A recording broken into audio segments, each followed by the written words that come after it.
Tapos kung qualified kayo, apply for the correct visa. So, merong penalty ba pag nahuli kang TNT doon? Okay. Gusto kong, kasi kanina parang, di ba? Kaya marami tayong viewer. Alam mo naman, ang Pinoy, matatalino. Lalo na yung super talino, mahirap yan, di ba? Hindi, wag niyo lang, don't do anything illegal, lalo na kung qualified.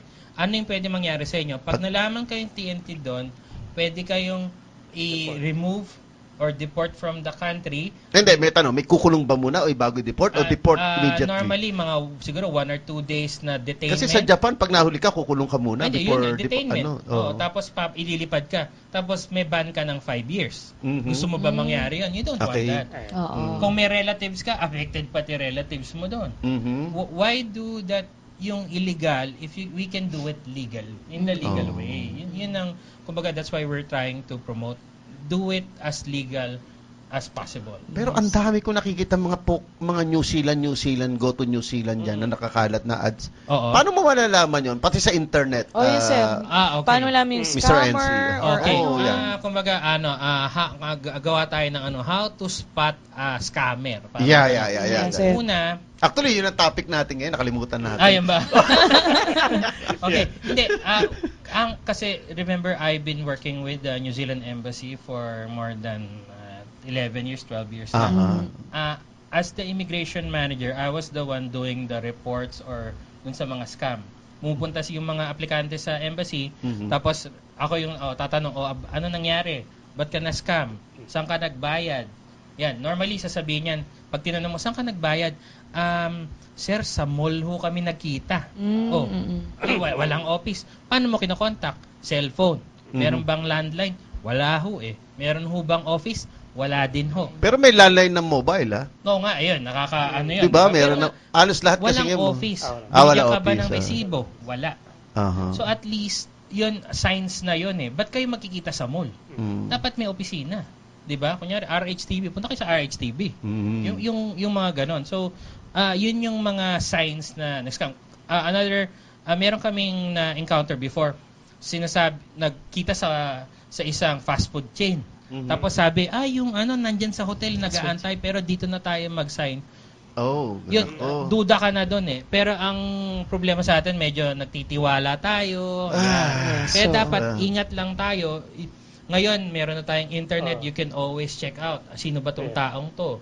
Saan ba siya nag-opisina? May opisina ba? Bisitahin niyo naman yung opisina. Kung kami, puntahin niyo naman yung office namin. Para makita niyo, dito pala. Kasi meron nga, sasabihin, may office. Pagdating mo doon, sarado. Wala na. Yung nasa ka ba, Mr. Ensign, nasa embassy ka, marami ka nahuling ganyan? Ako, I've done, trabaho ko din to do site checks. Site check. Yung pupunta talaga ako doon, kumbaga parang undercover style na. Mag-a-apply ka rin? Hindi, titingnan ko, may opisina ba talaga? Makita mo, wala. Meron nga pati yung... Baka naman nag-apply ka, may nakalagay dito, taga-New Zealand. Hindi. Undercover ka pa. Walang ID. Hindi, meron nga pati yung mga panel doctors, di ba? Pati yun, may namimeke. Ganon? Tapos, pinuntahan ko, sabi ko, bakit nagpo-promoto na medical daw sa New Zealand? Wala naman siya dun sa listahan ng embassy. Yung mga ganon. Maraming ganon. So, it's good to inquire. Kaya, normally kami, pag we answer we try to give you as much information as we can para, yun nga, alam mo kung ano talaga yung procedure. Meron din kasi, kunyari, tatanong, pag nakita na yung qualified ka, hindi niya sasabihin kung bakit. Di ikaw naman, bayad ka naman. Hindi mo talaga alam kung anong nangyayari. Tapos may iba ako, Mr. NC, no? Sa akin dami nagte-text eh. Minsan pinaforward ko nga yung Focus New Zealand website. Laging tinatanong nila, may bayad ba yan? At saka kailan magbabayad? Okay. Yan ang pinaka-number. May bayad ba yan? Madalas libre. Hindi siya mag-PPM pa. Yung initial assessment namin to know if you're qualified is free. Actually, so, yung pagtitingin lang ng papel, assessment, interview, di ba? Sasabihin namin you can see in the email, sasabihin namin, hindi ka qualified sa Resi, pwede ka mag-aral. Ito yung aaralin mo, ito yung gastos mo. Binibigay na namin lahat. Actually, so, very transparent. Oo. Tapos, nasa sa'yo na, kung gusto mo tumuloy o hindi, all the info is there.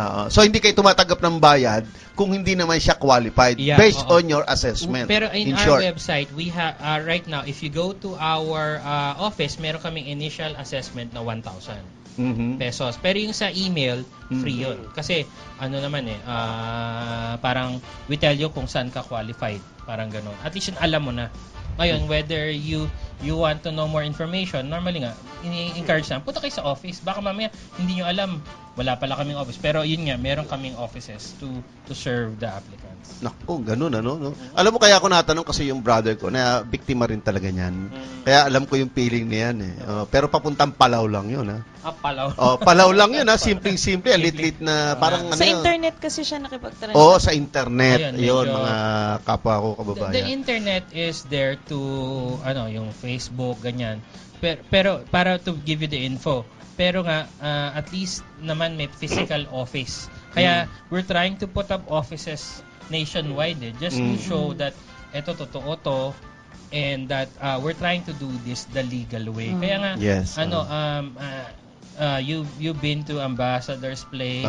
We're trying to promote nga New Zealand. Para ikaw rin, mapakita ko sa'yo, actually, we're doing this properly. Diba? Tsaka, Doc, kaya in-invite ko rin si Mr. NC dito sa TV. Kasi maraming ang nabiktima nung brother ko sa social media. Ibig sabihin, through website lang, internet. So, pag kinukombine mo ngayon yung internet, tas nasa tradition namin, TV, medyo tumataas yung credibility. Kaya si Mr. NC, nakaharap sa TV. So, totoo yan. We try to answer questions as much as we can. Yes. Para nga makita nyo na pwede to, qualified ka, now this is your cost, do you want to continue? We give you the option.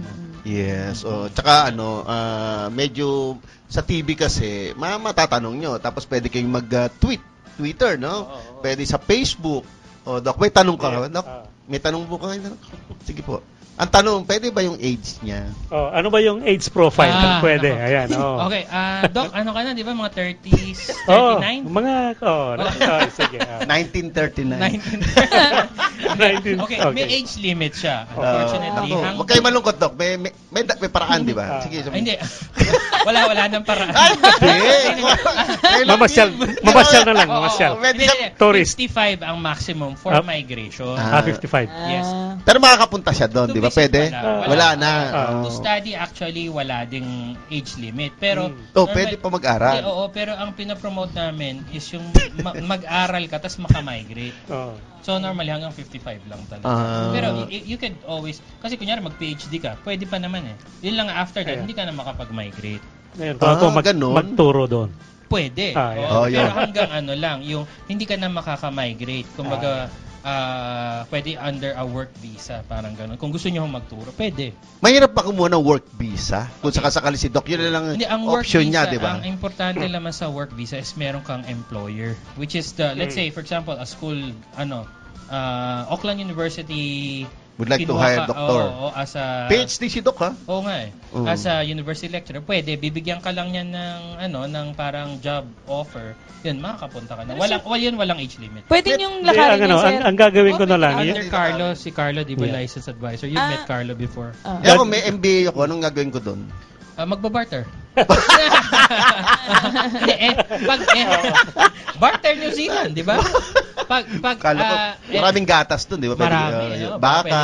Barter yung mga keso. Corn beef, ganun. Ang master's degree holder, kung nagturo ka sa university, pwedeng direct residence. Hindi, ang gagawin ko yung online teaching. Nandito ako, yung mga estudyante nandun. So, we use the internet. May tanong pa ako, kasi sa Canada, alam ko, pwede ka mag-apply online do sa website ng di ba, ng embassy, parang gano'n. Sa New Zealand ba may gano'n? Actually, yung first step nung application for migration is online. Yung unang step. Yung unang step.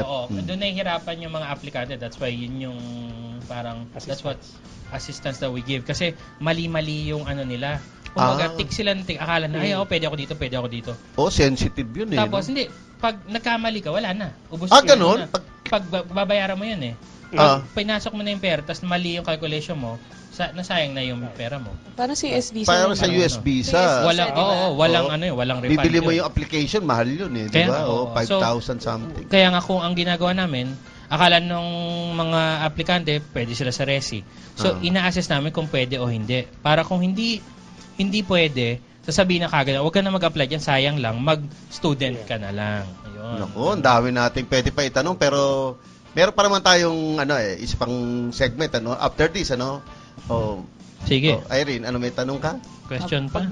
Sir, kasi siguro yung contact numbers uli ni Sir Rain para... Hindi, pwede pa natin siya mamaya kung gusto niya para sayang sa extra sige. natin. Ipalagay na lang natin. Oo, yun. Sige. Irene. Okay, sir. So, mamaya, nagtuturuan So, pagbabalik po ng Pinoy Swapping, Barter Negosyo, huwag po kayong aalis. Babalik kami.